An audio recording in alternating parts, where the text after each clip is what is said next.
So I want to Perfect. welcome you all on behalf of the Social Justice Commission in the Diocese of Western Massachusetts. And I want to welcome you to this evening's event with Timothy Crellin, author of Land of the Living, and Vanna Whiting, his book. Um, I'm Nina Radadivi-Pooley, and I serve with Tim on the Social Justice Commission. So it is a joy and privilege to be with you all this evening and to get us started. And if you know me, you know I never do anything straight up. It's always got to be a little creative. So we are going to start by collecting ourselves and entering into this creative space um, with a poem prayer by Reverend Dr. Beth Johnson, which was shared as part of the Love Knows No Borders Interfaith Service of Witness, which was an event hosted by the Kairos Center, and they posted this in June earlier this year. And it's called Love's Calling. Love's calling. Can you hear it? Love's calling all around. Love's calling from the depths of our souls, it emerges. Love's calling, stirring, longing, luring, leading hearts, beating for justice, beating for hope, hearts beating, pulsing through bodies on the line. Love's calling me, you, us. Love's calling beating hearts, bruised and worn out bodies, rising spirits. Love's calling from the streets, from the border, from the margins. Love's calling, whispering, shouting, praying. Love's calling all around. Love's calling for justice. Love's calling, igniting courage. Love's calling us on this journey. Love knows no borders. Love takes us to the depths of our grief, to the depths of our longing, and to the depths of our souls. Love stirs in us with compassion and passion. Love rises into action. Love flows through us and among us and beyond us to our siblings in Exodus because love knows no borders. So it is love that calls us here in this time, in this place, for this sacred purpose, to prepare our hearts and minds and bodies to be witnesses for love and justice. Amen. Amen. So I would like to introduce us to our novelist and speaker this evening, Tim Crellin. Um, he is, in addition to being a fabulous novelist of said book, he's an Episcopal priest serving in the Diocese of Western Massachusetts, rector of St. Paul's in Gardner, and dean of the Wachusett Valley Deanery. Before coming to us in Western Massachusetts, Tim served in that other Massachusetts diocese. Mhm. He has more than 30 years experience working in immigrant communities in Boston. Tim is conveniently fluent in Italian and holds Italian citizenship. There's a lot more to this favorite fabulous human, but I'm going to cut it short. If you want to know more about Tim and his background and his work, you can check out his website, timothycrellin.com. So, Tim, I would invite you to give us your intro. Let us know a little more. Sounds good. Thank you. Can y'all hear me okay? Yeah. Well, thank you so much, Anina. And thank you, Vicky, for all you've done, both of you, to make this happen. And the Social Justice Commission, I'm really honored to be with you tonight. This is such a treat. I've been looking forward to it all summer. So thank you. So do people know who Francis Fukuyama is? He's a Stanford University professor. He was famous for writing this book about the end of history, which turned out to not be correct, but he's also a brilliant guy. And he wrote a book in 2018 called Identity, The Demand for Dignity and the Politics of Resentment. And he attributes the current state of polarization in the United States to an underdeveloped sense of identity. And he writes, oftentimes an individual may not understand who the inner self really is, but has only a vague feeling that he or she is being forced to live a lie. This can lead to an obsessive focus on the question, who am I really? The search for an answer, Fukuyama concludes, produces feelings of alienation and anxiety. These feelings of alienation and anxiety then become the fodder for nativist movements rooted in the idea that all we know is that we're us and we're not them. So this is a problem. We don't know who we are. We're a nation of immigrants that has forgotten our immigrant past. And that makes it easier to demonize newly arrived immigrants. Trump launched his 2016 campaign by talking about Mexican immigrants and asylum seekers as rapists, for example. But this is nothing new. 100 years ago, the profoundly racist Immigration Act of 1924 ended immigration from Asia and cut immigration overall by 80% and even more from Eastern and Southern Europe.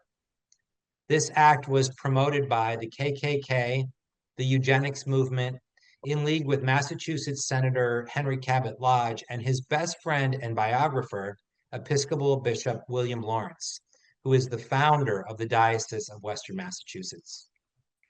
The US State Department at the time said the act was necessary to preserve the ideal of homogeneity. So much for the melting pot. Senator David Reed of Pennsylvania said the act was a bulwark against the stream of alien blood. Now, the 1920s was a period of concentration of wealth among a tiny fraction of the population. Then, as now, immigration was held up as a kind of existential threat. They're rapists. They'll pollute our society. Look over here. As wealth is concentrated and benefits are cut and workers are exploited. The only difference between my great-grandparents and the refugees and asylum seekers currently being targeted by the administration is that things in Sicily weren't anywhere near as bad as things are in Haiti or Sudan or the other places people are trying to escape. My great-grandparents, like many of yours or your grandparents, they came here without papers, without speaking the language, without a place to live or a job, and a lot of people didn't want them here, even though they were given often dangerous work that nobody else wanted to do. So maybe we need to understand where we come from so we can understand more about who we are in this present moment. In writing this book, I set about to claim and understand this history from the perspective of my own family.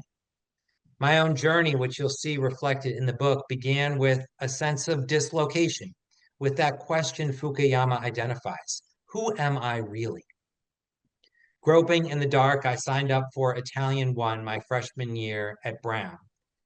After 2 years of intensive Italian, I enrolled for my junior year at the University of Bologna, where I fell in love with Italy, but also began to understand the difference between being Italian and being Sicilian. Eventually, I sat my grandfather and my great aunt down and got them to tell me everything they knew.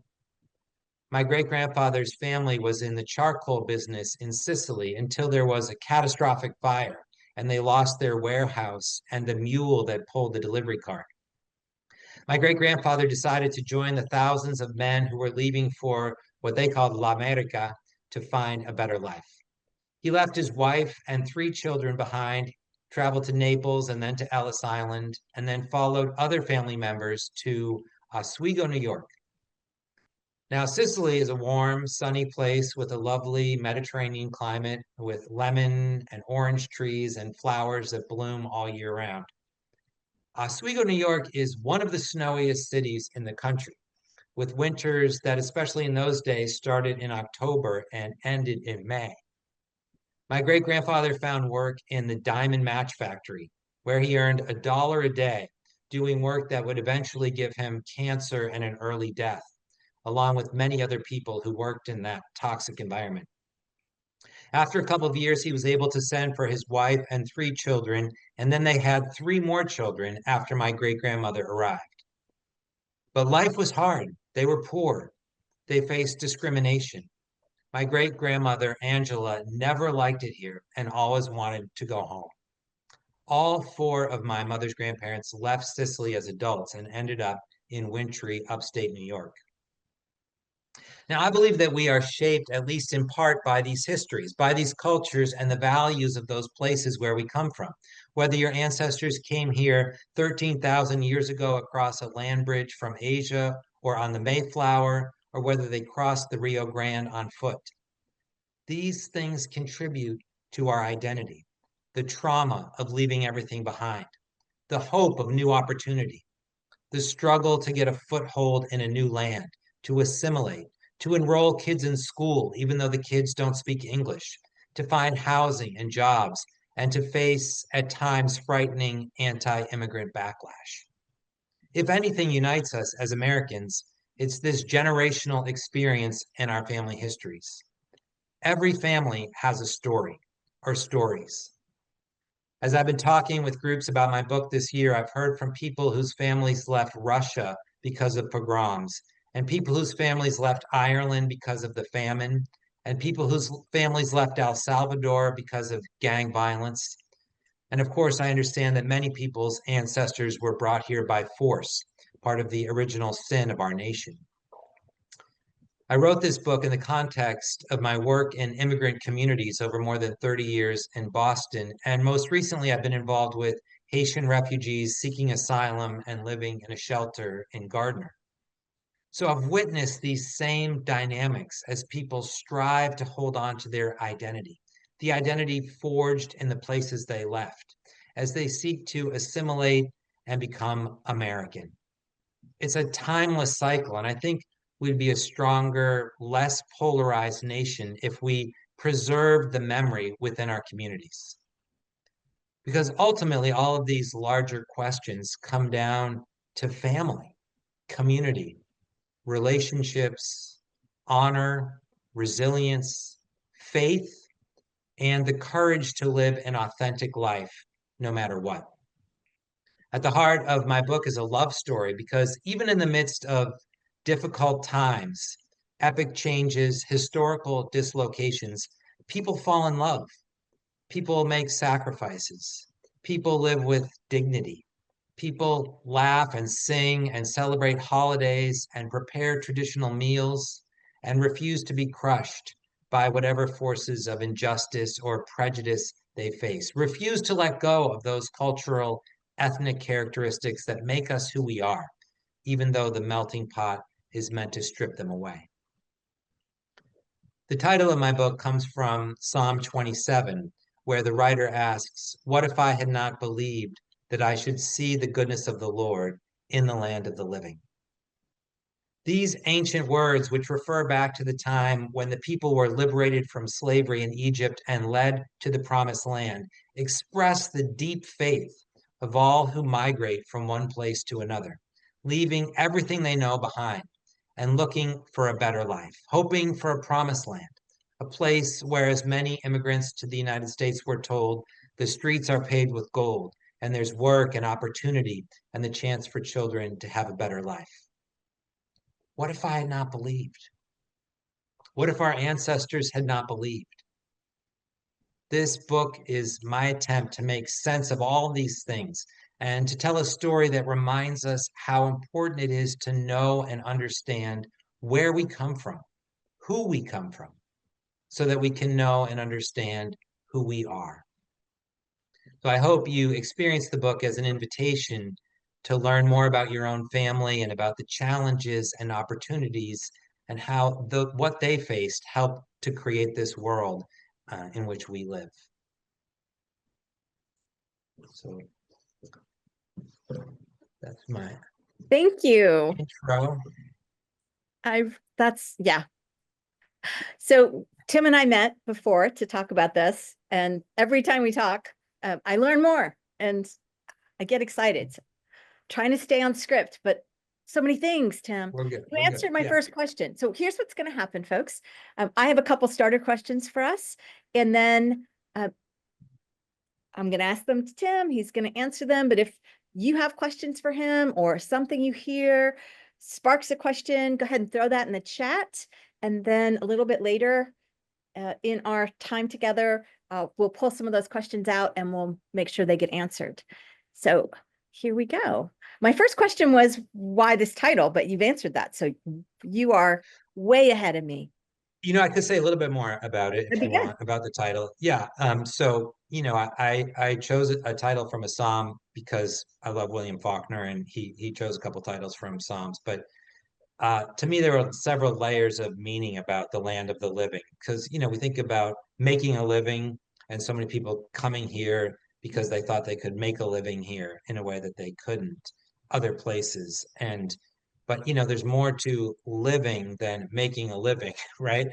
And so touching on that, and then also, land of the living as opposed to the land of dying, right? Like um, I think there were those dynamics, especially for um, as it relates to war, which I know we're going to talk about some more. But um, yeah, so that's why the title. Perfect. So we're going to give you a star, an A+ for that answer. Second question, which talks, nice segue. I just want to point out. So when we spoke about the book talk, you mentioned sort of the two main pillars or threads of the novel being war and the experience of immigration. And both sort of resonate with me because I'm the daughter of an immigrant who was drafted into a different Right. war and who was not from the country of origin, we were not fighting India. We were Right. fighting Vietnam. But so there only some parallels, and yet so much of your book spoke to my family's experience. And I know Mm, I'm not alone. Like mm, any child of immigrant parents or parent will find connections to our own stories and history in what you've written. Um, I was personally super moved by Thomas and his experience of being sort of what I would call like a hybrid human, mhm, child of two cultures with one foot in each, but not really belonging to either, you know, mm, and being biracial, there's that weird middle place. So unless you're with another person who's biracial in the same way that you're biracial, you're a group of one, mm. and Yeah, yeah. he until he finds his place in Sicily and is accepted by that community, he really doesn't have a place, and Mm, uh, so he writes a letter to his mom, whom he calls mother, I should say, his mother. And he says, maybe we're all dislocated out in the world on our own. And some people are just better at creating the illusion of connection than I am, mm, which I found to be incredibly profound and important to mm, me. Like I will carry that forward for me mm, personally. But it also prompted me to ask you how much this story reflects your family's actual experience. So mm. you've already told us a little bit. It wasn't the Yeah, boat, it was, the mule and the fire and right. slightly different. But can you give us a little more around that? How close those Yeah, two stories? yeah, absolutely. I mean, the kind of larger narrative of the story and what happens to the main characters is fiction because I wanted to talk about war and kind of the justifications of it, the effect it had on families, and especially for families when the United States was at war with the country that they had come from, as the U.S. was with Italy in both World War I and World War II. Um, but the kind of um, some of the pieces of opposition and discrimination and things that people face were very real. So my grandfather during World War II enlisted, and he was married and had a child, so he really didn't have to, but he was really afraid, and people in his community were really afraid that they were going to be targeted. In the days after Pearl Harbor, thousands of obviously Japanese folks. I mean, what happened to them is horrible. But they also arrested thousands of young Italian men and young German men, and it was a scary time, and people were really afraid. And so my grandfather enlisted, and he didn't end up being sent to Europe, although lots of my other relatives did, and many of them served in the. I had two uncles that were in the Battle of the Bulge, and others that served in World War II. So that part was real, and just like coming out of that and how people's lives unfolded after World War II was those stories are really important in my family. My grandfather couldn't get a job after the war. Nobody would hire Italians. He was eventually got a job teaching on a Native American reservation upstate New York because that was the only job he could get. Um, so so it just that made it extra hard for people to kind of get ahead and do the things that they had come here to do, which was to prosper and to like live the American dream. And there were just so many obstacles um, that people face. And I know that's true in so many different families um, and traditions, but that was my family's experience. I don't know if that answers what I you're. think it does. I think it gives us a little window. Um, Yeah, and then for me personally, sort of trying to figure out what it meant to me to be Sicilian and to have this heritage. And I knew we were Italian, and my parents used to take us to the Italian festivals in the North End. Part of the dislocation for me was doubled because my family moved away from us. We moved to Boston, where we didn't have any relatives, and we moved to the suburbs, and people thought my mom was a person of color. They thought she was Native American, and mhm. um, and so I was really like doubly disconnected from that part of my family, and so it was a long journey for me from like as I said, starting to study Italian and then going to Italy and figuring out that being Sicilian is really different than being Italian, and so I hope that that journey of like figuring out who we are is and also finding home, like where is home, and how in this time when we've had these various levels of dislocation, and people have multiple traditions in their family, as you were saying, Nina, like what is home, like where do we come from, and so yeah. So my next question piggybacks on that. You articulate in this novel the way immigration and identity transform generations. And Hmm. I felt like that you spoke to that directly in the letter that Thomas writes back to Brother Andrew when he Hmm. says, my grandfather was a Sicilian in America. My father was a Sicilian American. I'm now considering the possibility that given time, I could be an American Sicilian, and just how Hmm. that changes and shifts over generations as immigrants are Yeah. in this country. Um, and and again, it's just a profound way of looking at it, and Hmm. super insightful for those of us who walk in those places, and most of us do. I mean, I know there are Right. indigenous humans who may not. They have Yeah. other issues that we have caused, but Right. Right. most of us, like this experience over generations of becoming, I found really profound. And it made me wonder sort of how this novel connects you in writing this novel connects you to our current immigration narrative that Hmm. is unfolding in this country. And you've already spoken about that a little bit, but I thought I would just Yeah. ask you dead on, straight on. Yeah. Yeah, it's interesting for like if you're second or third generation, and I talk to like younger people, whenever I meet someone with an Italian last name, I always say like, "Oh, do you know where your family is from?" And if you talk to younger people, they don't. They're now maybe three or four generations distance from where their families come from, and doesn't necessarily mean that much to them. They're a quarter Italian, or they're an eighth Italian or Sicilian, or whatever, Irish, whatever. Mhm. But in Boston, I'm working with newly arrived folks, and here working with newly arrived folks, um, and just seeing the kind of cycle. Like if you know, I talk about the when I was growing up, we went to these Italian festivals in the North End, and they were massive. Like they were the whole North End, and now they're like kind of cute and little. But the Dominican festival in Boston is huge, and everybody goes to the Dominican festival. I see everyone's like, yeah, and that's the thing to go to. And so just that cycle, and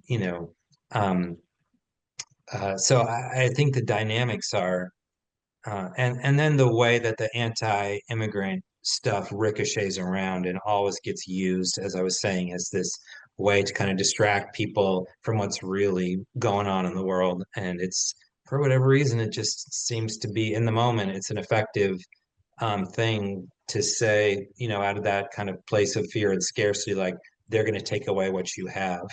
And it unfortunately, I mean, I work in a Gardner's not a wealthy place. It's one of the poorer towns in this part of Massachusetts, and it's just very effective for people to use that. And so it's not surprising that, given what's going on in the world, it rears its head, and that Trump's kind of based his whole first campaign on it. Um, uh, so yeah. I mean, and if you read more about that Immigration Act of 1924 and the other um, efforts at that time to keep people out, and they were they were promoted by progressive people. Like William Lawrence was a progressive guy, but he was like involved in the eugenics movement, which was seen as a progressive thing. Like, we're gonna make humanity better. Um, but it was deeply racist, and William Lawrence never wanted he would never, my grandparents came here before that, but he would never have wanted my family to come to this country. And here I am, 30 years in, serving as an Episcopal priest. It's deep stuff, and it's Yes. part of what I think we have to claim as, it's part of our history too, and acknowledge as part of our history. And so this is off script. See, this happens to me. This is But good. Oh.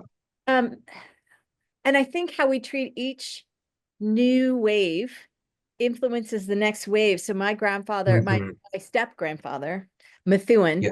so um, was the biggest bigot in the world because he was Irish, Uh-huh. Yeah. and he Right. had learned what it felt like to be on the bottom of the pile. And Right. he then turned all of that, and every wave of immigrant that came into Boston, every new group, he added them to the horrible, hateful, thieving so-and-sos, and but it was learned behavior because he was Yeah. Irish, right? So Right. if we don't stop it, it just keeps Yeah. it just we just empower the next group. We're not the bottom anymore, those Right. people are Yeah. beneath us, and that makes me Yes, they're feel different. They're better. different. Yeah, And exactly. now I'm up Yeah. one, I'm up a step, Hmm. and it's just so broken. Yeah. Um, Yes. so families, talking about families. So so for the rest of you, and I already embarrassed him with this, so I don't mind doing it again. But I'm a huge, like a voracious fiction reader. I read fiction. I read a couple books a week. I have Mm. been reading since I could read. It's been my thing. I hide out and I with a book. Um, so pretty good, I have a body of knowledge with which to say this is an amazing book. And Thank you. I really appreciate the narrative voice that you're able to give the people within the story. Nobody feels like a foil. Everyone's Hmm. authentic and deeply personal voices. And Mm. so I'm like, how does my friend write like this? Mm. And I kind of wondered, and I don't know if this is something you can even answer, but if your own personal experience of finding yourself as you wrote this story of history and being Sicilian and that experience, um, connection to family and history is part of what made that authenticity ring, even though it's not, Mm. it's still fiction, you're not Right. Right. on behalf of people who've told you this is what I said, write Yeah. this down. But at the end of the book, in the notes, you say, I will marvel at the way this chance encounter in the piazza has healed something that felt broken, filled in what has always seemed to be missing or lost, and changed everything. Mm. And it just took my breath away. And I'm super jealous Mm. that you found it, Yeah. but I also sort of the bigger question for the group, I think, is how did the act of writing this novel then allow you to connect to your Mm. family in an Right. ongoing way? Right. Right. Yeah. So, So, I started writing, and I was writing for a while, and then realized I had never been to Sicily. I'd lived in Italy, but I had never been to Sicily. So I decided that I needed to go there. If I was going to be able to keep writing the book, I had to go there. And so my grandfather had always kept in touch with his cousins, and he'd gone there to visit them a couple of times. So this is before the internet and all that stuff. And so he gave me addresses, and I wrote letters, and I went to see the family, and we're just the maybe other people have had this experience. I've talked to people who've had this experience, but just the welcome that we received was just unbelievable. And we've been back many, many times now, every 2 or 3 years, since for over 20 years now. But so my son has grown up with his cousins, and we're in touch all the time by we Facebook Messenger and all these things that it's just a miracle that we can do now. But those relationships and that sense of being located there and having a home there was huge. So it definitely impacted the writing of the book, and as I revised and worked on the book after the first draft was done. But it's had a huge effect on me and on how I think about the world and how I feel in the world. And um, so, so yeah, it's been really important, and for my son to have those connections and to have to feel like he belongs there is just the sweetest thing in the world. It's been a real privilege for a blessing for us. It is So, rare and so important. What an amazing experience for all of you. yeah, Um, it's possible. I mean, I've definitely talked to people and actually my wife's family who came from Bohemia, her grandfather also kept in touch. So we go and visit her cousins in the Czech Republic, and Adam has grown up with cousins there too. And um, you know, it it it obviously we're in a privileged position enough to be able to go to Europe, which a lot of people don't have that opportunity, or to go back to Haiti or wherever. It's not feasible. But I think whenever it's possible, those kinds of connections are really deep and important. So I thought we'd take a moment and let you let your words speak. Are there a couple selections you'd like to read from your book for us? sure, I'll just read one short one that kind of touches on some of the themes I've been talking about. So the family in the story is from a fishing village on the north coast of Sicily called Cefalù. And so when they come to the United States, they're fishermen. That's all they know. So they end up in Gloucester, Massachusetts as fisher people there. And so this passage comes from the part of the story when their first child is born in the U.S. and is growing up in the U.S. And his name is Vittorio. Vittorio was 7 years old the first time Gloucester's Italian community marched through the streets in celebration of St. Peter, the patron saint of fishermen. A crowd of little boys jogged along behind the men who proudly carried a carved, painted statue of the apostle on their shoulders. At school, Vittorio, now called Victor, spoke English and followed the customs of the American school in what his teachers called an appropriate manner. In the streets with his friends, however, he was still Vittorio, or more often Vito, and the boys chattered together and teased each other in the slang of their parents' tongue, interjecting an occasional word or phrase in English, the way a flowing stream splashes up against a stone, gurgles, and then returns to its course. As the procession moved reverently down Prospect Street past the Amarelli's flat, Angela's neighbors stood on their front porches to watch. Never had they seen such a spectacle. The statue was preceded by young girls dressed in white with silver tiaras on their heads. The fishermen who carried the saint sang a hymn of praise common in the churches of southern Italy and Sicily. Occasionally, they would move to the side of the road and lower the platform on which the statue stood, allowing a grandmother or a blushing teenage girl to attach a dollar bill to St. Peter's satin stole. Despite the staring, head-shaking townspeople, despite the sense of unwelcome the Italians had felt at times like a slap, perhaps in defiance, The mood of the crowd was joyful. Arriving at Stage Fort Park, the procession was met by a cheer which rose up from among those who had gathered. Food was brought out in great quantities, and the afternoon passed with children running among the blankets which were spread on the grass, where the adults lounged, drinking wine and telling stories, remembering the festivals they had celebrated at home in the old country. Late in the day, a dripping and shivering Vittorio, freshly emerged from the cool water of the harbor, collapsed at his mother's side, ready to fall asleep in the warmth of the descending sun. Angela wrapped his slender brown body in a towel and pulled him to her side.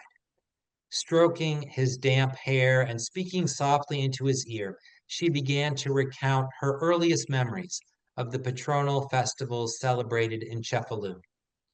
She told him about the days when she had marched as one of the little angels, festooned in lace, leading the way for the Virgin.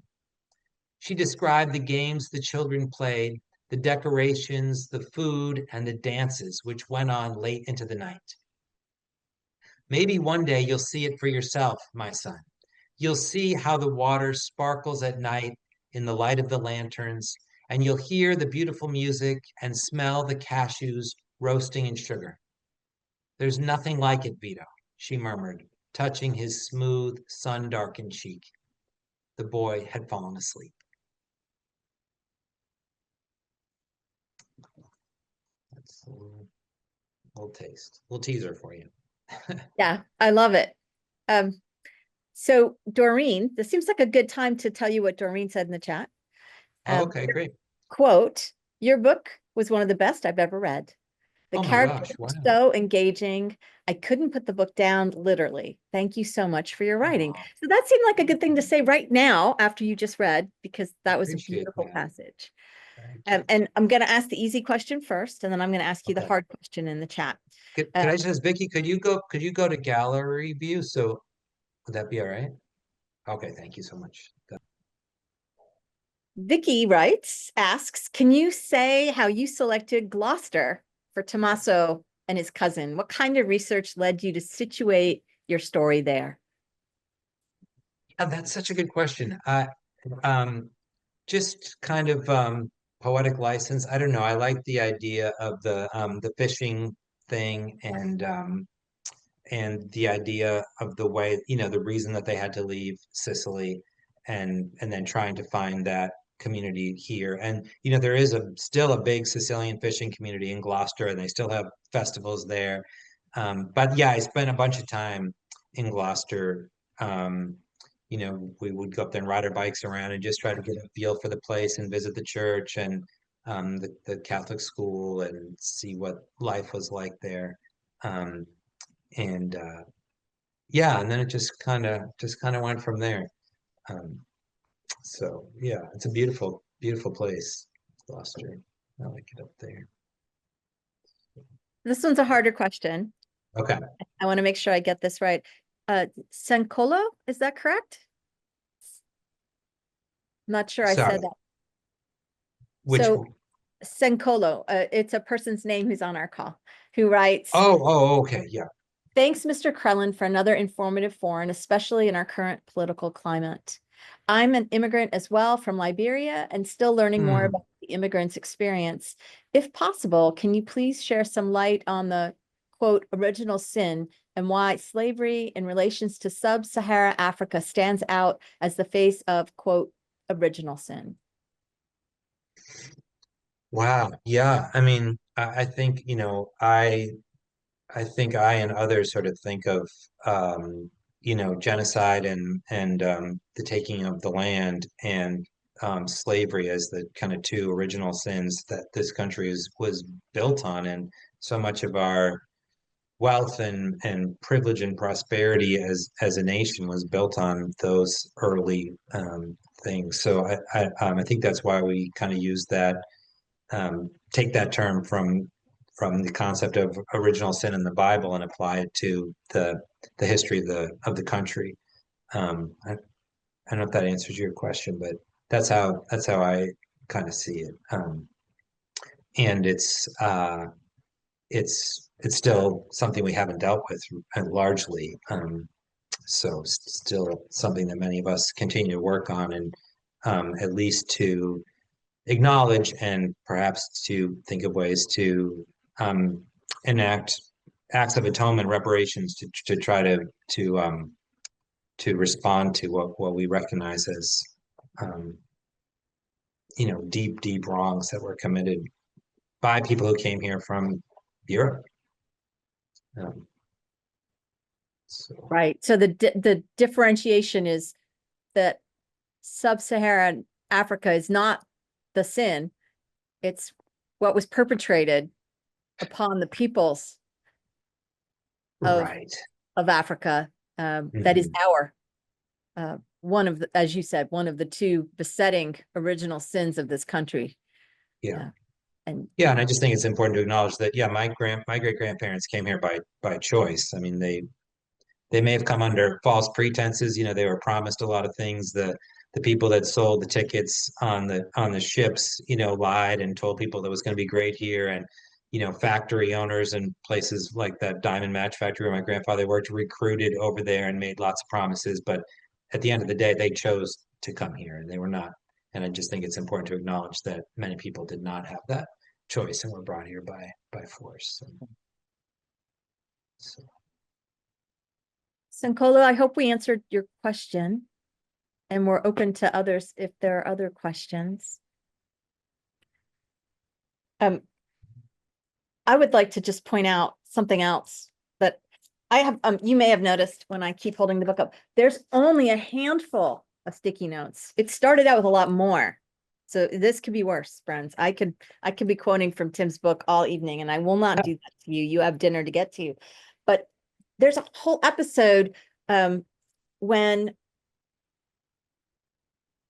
the grandmother, well, she becomes the grandmother, right, is saying, Angela is saying, I don't understand more, right? And that Mm, idea that there must be millions of mothers all over the world lying awake at night, worrying about their sons who are all off in some awful place you never heard of, trying to kill each other.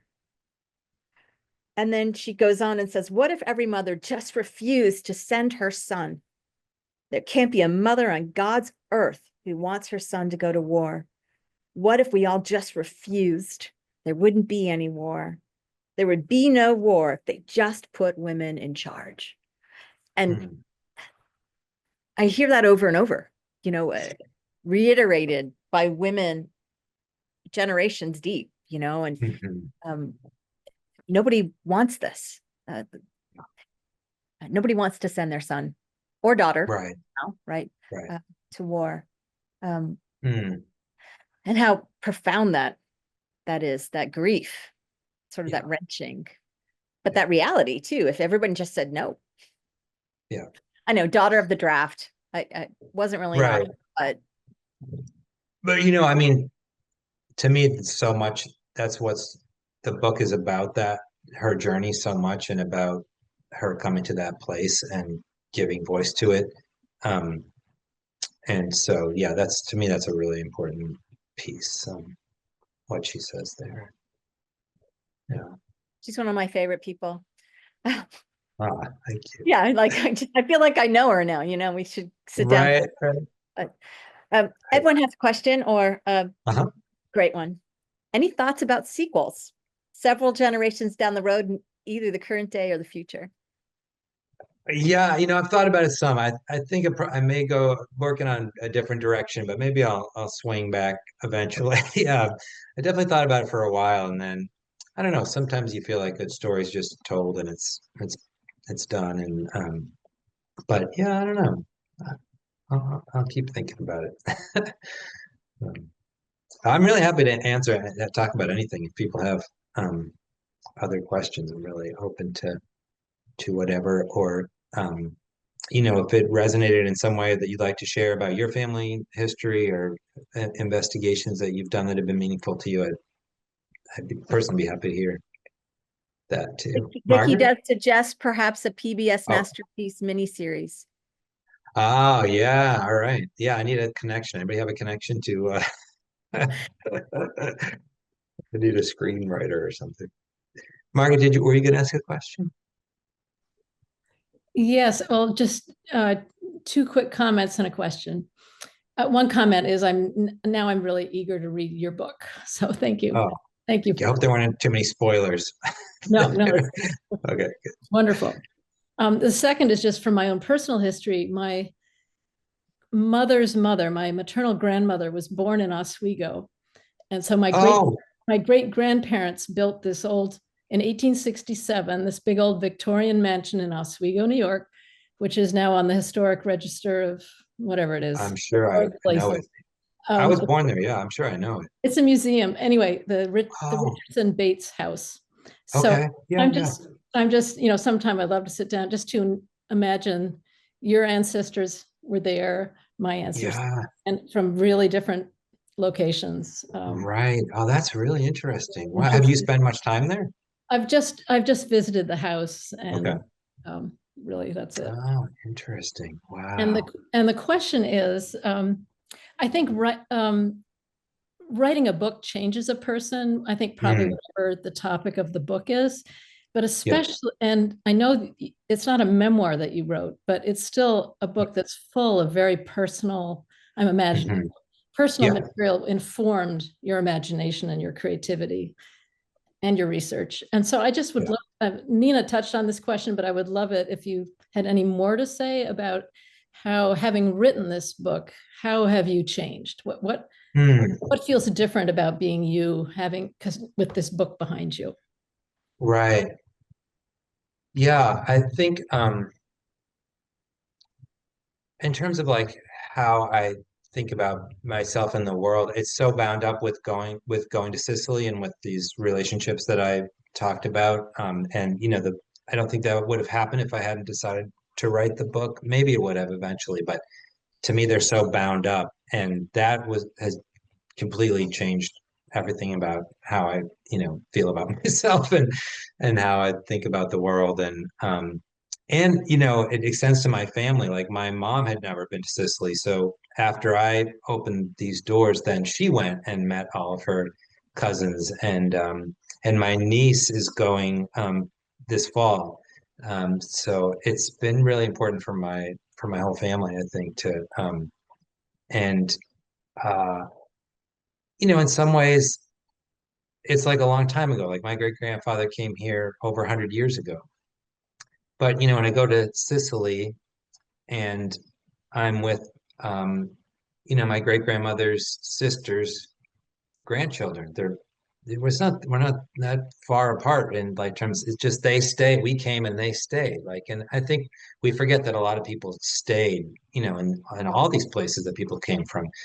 Some people left, but many people stayed, and people's lives went in different directions, and the letters stopped eventually, and you know, but to find these people that I'm so closely related to and relate to so much, it's really, it's almost funny. I went in, they give us a lot of ribbing about our politics. Not that Italian politics are super great and like Giorgia Meloni is like wonderful or anything, but like when Bush was reelected in 2004, we went right after that and they were like, "What is wrong with you people? Like, how can you vote for him again?" And it's just funny the connections there. So I think all of that just changed my worldview. And I think it also working in immigrant communities really gave me a heart for what people were experiencing and um uh yeah, to really be able to enter into their lives with a little bit more understanding of what's like to show up in Boston from wherever and try to make a life, um and how hard that is for the children, for the parents, for grandparents, and those again timeless things where like the grandparents speak to the children in Spanish and the children answer in English and all those things that are the parents go to a meeting with this teacher at school and they there's no interpreter, they can't talk about their kids education and um And now, of course, the fear of ICE and all the threats that come with that. So, so yeah, being able to connect to that experience. So, Are there other questions? I've tried to phrase this in the chat several times and I can't quite get it right, but so I was trying. Okay. I really appreciated throughout the book all the ways that the characters engage their faith. Right? I mean, you capture the sort of Catholic Protestant division, this sort of, Angela's sort of deep connection to the church and how she wrestles with the social issues around all. I mean, and it was also real, right? It's so often caricatured in literature, but it felt very authentic Right. to people's wrestling. And so I'm just curious if you could say more about how that wrestling of faith has played out in your own story or your own experience of the writing, how that shaped and changed you. Yeah. Yeah, I couldn't imagine writing a book where characters didn't wrestle with those things to a certain extent, and like, what happens to your faith when terrible things happen in your life, right? Isn't that like, those of us who are clergy, I think we just deal with that constantly, right? Like terrible things happen and our parishioners want to know, like, how do I make meaning out of this? Or how do I, where is God for me now? Like so so I think that, and then, SSJ has been such an important part of my life, and Brother Andrew is based on a real person who, kicked my butt so many times. It's not even funny. So yeah, that piece is, but in the direction of like, keep digging. Like you got to keep digging. You got to keep, you can't, you have to, your faith has to be alive and dynamic, and it has to keep moving, and you can't take the easy way out. So yeah, I hope that's reflected in there. So Edwin, do you want to ask your question? Do you want me to read it? Yeah, I can ask a question. Just, I'm curious, Tim, if you mentioned more recent interactions you've had with members of immigrant communities from the work you've done out here in the East to more recently, even, with Haitian folks nearby to you. Have you had any sort of moving, interesting, noteworthy, fun experiences sharing a little bit about this with them and hearing their reactions? um I mean, yeah. So I was teaching an English class when folks first got here. Now it's 2 years ago. There was nothing going on for them, so I just started. I actually met one of the guys, and he came to church a couple times, and so I said, I'd be happy to meet with you if you want some, just conversational, start learning English. And he was Haitian but spoke Spanish, so we were going to meet at Wendy's, and he showed up with 5 other guys. And so then I said, well, all right, well, next week, why don't we meet at the church? And he showed up with 20 people. So and then eventually there were like 30 people. So this huge class that went on until the community college started offering a regular class. So for like 4 months until they got going. But yeah, I did. I told them about my family coming here, and they thought that was really interesting. And, my Spanish isn't quite good enough to explain some of the nuances, and, they weren't. I mean, these are all asylum seekers. Everybody that was in this hotel in Gardner, they were all, and if you know anything about immigration, that's a different status than if you, were trying to come in across the border or whatever. That they were asylum seekers. They were in process. So trying to explain some of the nuances was probably beyond my capacity, but I think they're relating.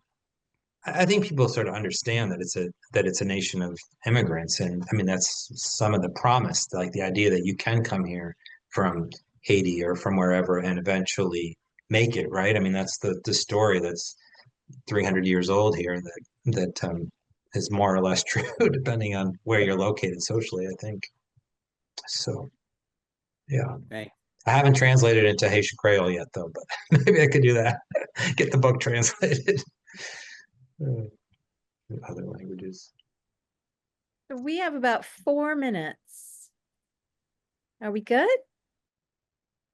We're good.